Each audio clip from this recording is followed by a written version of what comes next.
All right, we're winding down week 10 of the fantasy football season, and we are barreling towards the fantasy playoffs. Only a few weeks remaining before it's that time of the year. But let's hop into it. The 10 lessons I learned for week 10 of the fantasy season. First up, Malik Nabers, just not going to be that guy he was early in the season.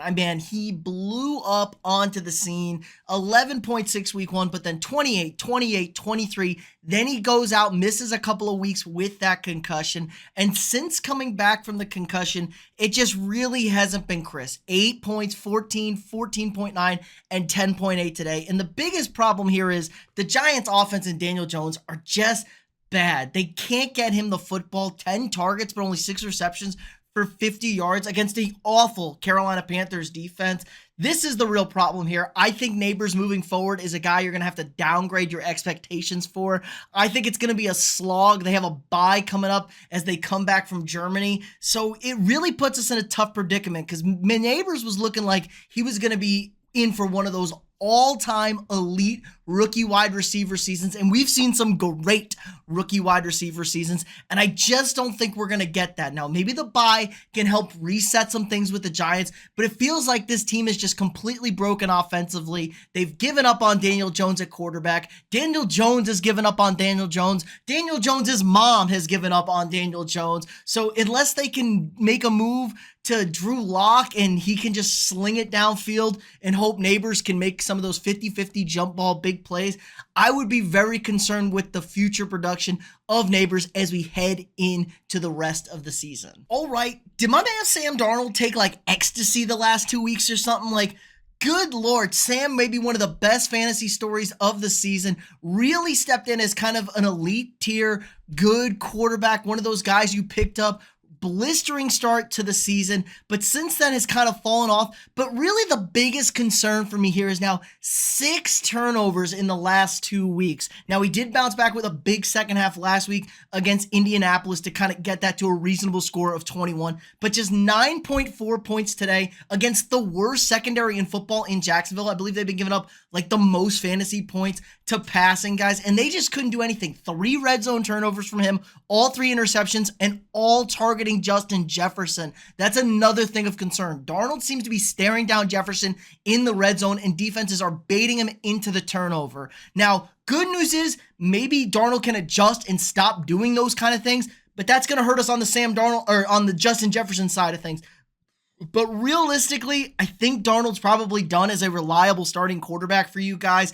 I just don't trust him. This is the Sam Darnold we all thought we were going to get this season. High volatility, awful red zone turnovers, and I am worried that if he has another week like this, he could start seeing the bench going in for backup Nick Mullins, because what's the difference between Sam Darnold and Nick Mullins if they're just going to turn the ball over? I don't think there's really much, and Nick Mullins is a much better passer of the football. So major red flags, major concerns for Sam Darnold, and it's not the best defensive matchups coming up. They got Tennessee next week, Chicago the week after that, so we could see more struggles from Sam the man Darnold. All right, let Russ cook, and nobody's enjoying Russ's cooking as much as Steelers wide receiver George Pickens. Now 3 games with Russell Wilson under his belt, and Pickens, awesome. 2 out of the 3 over 20 plus, and he had an 11.4 the week he didn't get 20 plus. So double digits every week under Russell Wilson, and it's those big 50-50 one-on-one balls that really are elevating Pickens to another level. We see fantastic catch after fantastic catch with Pickens each and every week, it feels like, and now more consistency with Russell Wilson. Has a touchdown in those 20-point games. So if Pittsburgh's going to keep moving the football with Russell Wilson, George Pickens is now that clear elite number 1 tier target, and I am salivating if I'm a George Pickens owner, because I don't think we're going to see any deviation from this. Look at this. Not even crazy amount of targets. 9 targets, 5 targets, and 7 targets this week. That's not a crazy volume share for a guy like Pickens. Steelers are controlling the football. They're playing great defense, and Russell Wilson knows who his best guy is. Now, is Pickens going to start seeing a lot more focus and attention from defenses moving forward? potentially, and the Steelers schedule is about to get into a really brutal stretch coming up here, especially in the fantasy playoffs. So there could be a little bit of concern there, but man, oh man, it feels like this is a completely new offense. Pickens is a completely new rejuvenated receiver. I mean, 0 20-point games with Justin Fields and only 1 game over 50 points with him.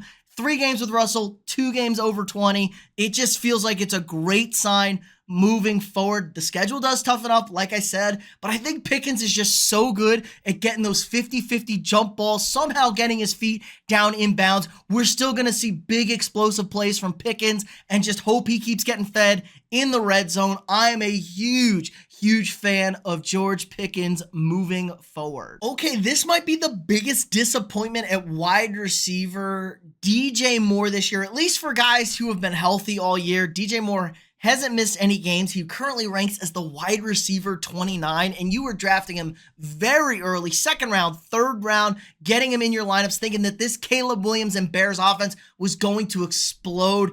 And it's just been awful. Coming off the bye, 5.4, 7.3, and 5.7 the last 3 weeks. Had a 6-point game against the Jags the week before the bye. So since that 27.5-point game against Carolina, he's got 0 double-digit games and just been a massive letdown. And it looks like there's no end in sight for Chicago. They have not played great defenses. Now, Washington's defense has been playing better. Same with Arizona's, but New England, I mean, Jacksonville, these are bad fantasy defenses. They give up a ton of points to guys, and DJ Moore just feels like he isn't the guy that was getting open last year, your true number 1 target with Justin Fields. Maybe him and Caleb got some beef going on. Maybe Caleb is that bad, or the offensive line doesn't allow Caleb to see DJ Moore break it open downfield, but it just looks bad, man. He looks a little sluggish. He's not getting in and out of breaks. He's clearly frustrated on the field. He's just been a complete and utter disappointment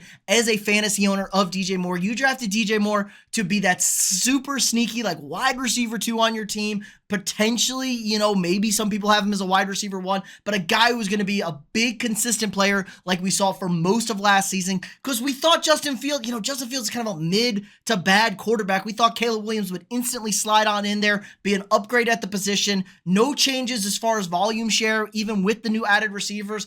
And it's just like DJ Moore isn't that guy. That offense isn't that offense. Even we're starting to see a little bit of slipping in the running game with guys like DeAndre Swift. I don't think the Bears offense is getting any better. I think they're quitting on the head coach. So DJ Moore, not a guy I'm really at all energized to start the rest of the fantasy season. All right, how about some love to my guy, Jauan Jennings? Now, it's been a roller coaster up and down season for Jennings. Had that insane 46.5-point week in week 3 against the Los Angeles Rams. Then followed that up with an okay 11.8, then awful 2.3, and then 5.7, and then has been injured the previous 2 weeks, and then they had the bye. So we haven't seen Jennings for 3 weeks now, but in his first game back with no Brandon Ayuk, Christian McCaffrey back in the backfield, even though it was a little bit slower, he's clearly the number 1 target at wide receiver, and it feels like in general in this offense. We still have George Kittle, but Brock Purdy likes throwing the ball to Jauan Jennings. Jauan Jennings gets open, 11 targets, 7 receptions, 93 yards.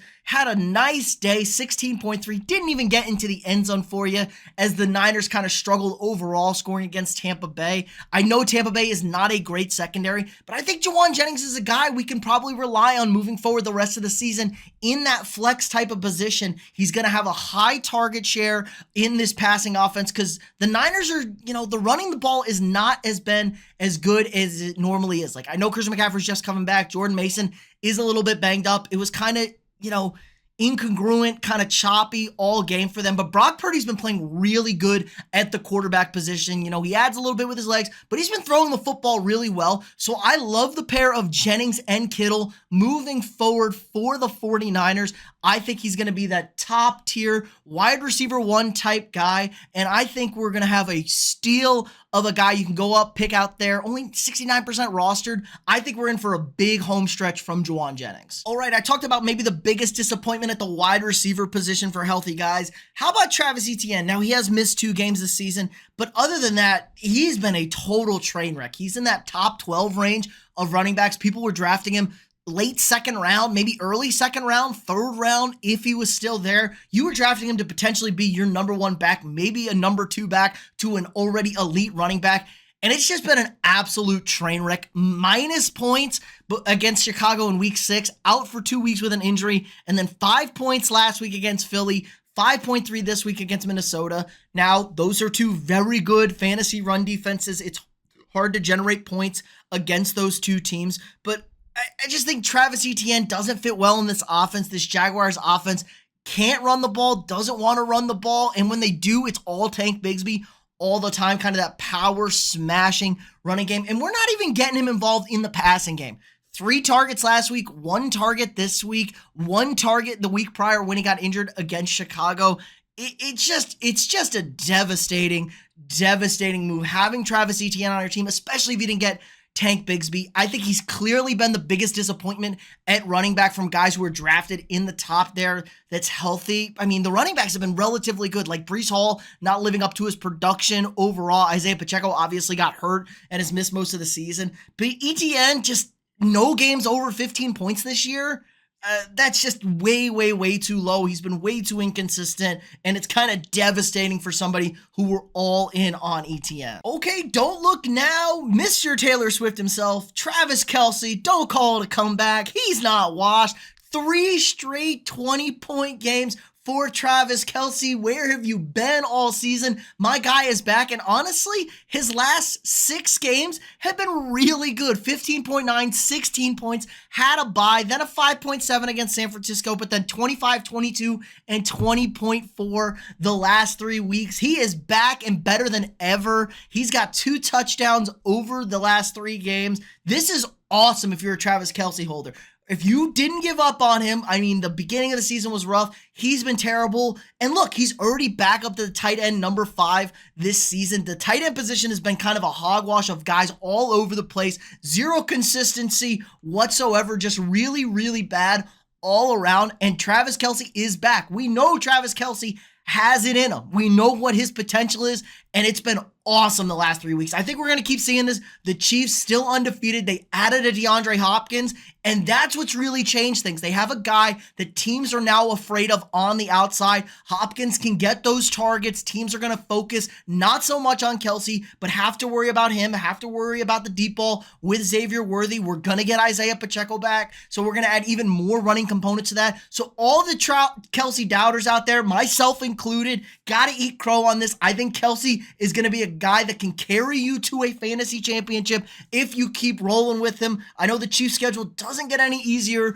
moving forward, but I think we're just going to see high volume games, no more duds from Kelce. I'm thinking we're going to see consistent double-digit performances now, week in and week out, the rest of the fantasy season. How about some love for my guy Jonathan Taylor, still ranking in as the RB25, and he missed 3 games this season. But other than that, he's been fantastic. 15 points, 26, 19, misses those 3 games, then 18.7, 8.9, and 14.2 today coming back. Now, the 8.9, that's against a Minnesota run defense who's been excellent against running backs. So no scratch there if he's going to have a lower scoring game. Still almost got to double digits. Another strong performance today against the Buffalo Bills. Over 100 yards. Again, he's hit over 100 yards 4 times this season. That's pretty good for a team that feels like they have 0 quarterback play. They can't get their ball to the wide receivers. Joe Flacco, 1 million turnovers again. But Jonathan Taylor is the consistency. They keep pounding the rock. They can run the football effectively. This run blocking scheme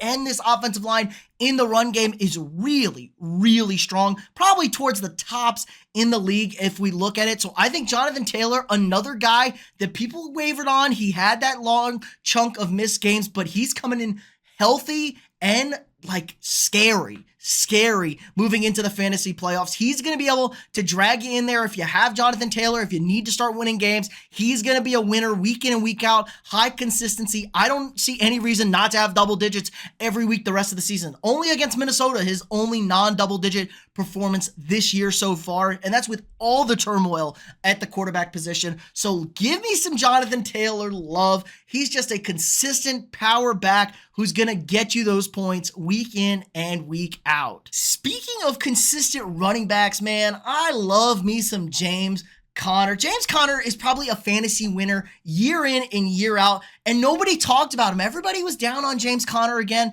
and we should all feel stupid for not being higher on James Conner. It was like, oh, we got a rookie running back coming in. He's going to get replaced. He's going to lose his carries. Nuh-uh. We have an engaged, happy Kyler Murray, and the Cardinals' offensive line can run the rock with the best of them. Look at the last 4 games for my man James Conner. 17.2, 14.9, 14.9, and 22.3 today against the Jets. That's a really, really impressive stuff from Conner. And he gets involved in the passing game consistently. 5 targets today, 3 last week, 3 the week before that, 4 against the Chargers. James Conner is a dual threat running back that gets slept on year in and year out. And it feels like if you're winning fantasy football leagues, James Conner is on your team in that flex spot as your running back number 2. There's nobody better in the business than a guy like James Conner, who is constantly slept on. I mean, he is currently running back 15, and the Cardinals are humming right now as a football team, especially on offense. I think we're going to keep seeing these excellent performances from Conner. We had a little bit of slow starts there in between, a 6-point game, a 3.5 here, but man, 19, just double-digit performances littered across his score sheet, and he plays every single week. That's what you need when you're getting down the stretch. James Conner, a guy I love. And finally, I think it might be time for concern with the Dallas Cowboys, with CeeDee Lamb in particular. His first game with Cooper Rush / Trey Lance at quarterback. 8.4, 10 targets, just 6 receptions for 21 yards against an Eagles secondary that is not great. They're, middle of the pack. They're playing better than last year because it's pretty hard to play worse than they were last year. But I'm just concerned that there is 0 quarterback play. We talk about good receivers on bad teams with bad quarterbacks are still going to put up numbers, and that really hasn't been the case this year. The wide receivers have been kind of a massive letdown all at the top of this league. I mean, we look at a guy like Tyreek Hill, Jalen Waddle, no quarterback, awful. We thought we were going to get more out of Cooper Rush, and it's just not looking good, man. It's looking really, really bad. Garrett Wilson, he's been better now that we paired him with Davante Adams, but he was struggling there. Davante Adams, a guy with 2 bad quarterbacks, really was kind of not doing anything crazy. I think teams are just going to key in on CeeDee Lamb, take him away. They don't fear anybody else in this passing attack. And a guy like Cooper Rush just ain't him. Playing Houston next week, not the worst pass defense in the world, but nothing crazy. But they have a very good pass rush that's going to shorten the thing up. Maybe we see more catches for Lamb to help bolster up those numbers. And then Washington, a team whose defense has been playing really, really good as of late. I'm really concerned if you're a CeeDee Lamb older for this home stretch. It's not good. Dak's officially out for the season. I would be very worried if he is my number 1 guy heading into the fantasy football playoffs. But that's going to do it for us today. Let me know in the comments down below, what lessons have you guys learned from fantasy this weekend? Who's letting you down? Who is going to carry you into the promised land as we head towards the postseason? If you haven't already, drop a quick like on this video, hit that thumbs up, subscribe to the channel. We got all the daily fantasy football content you guys could ever want. I'm talking waiver wire pickups, must starts, running backs, wide receivers, quarterbacks, tight ends at every single position, must start defenses for the week, our kicker tier rankings, because yes, kickers are people too, live streams throughout the week to answer all of your fantasy football questions. If you got any question at all, drop a comment on those videos. We'll be sure to try and get to them before the game start. Again, like, subscribe, and share, and I'll see y'all tomorrow.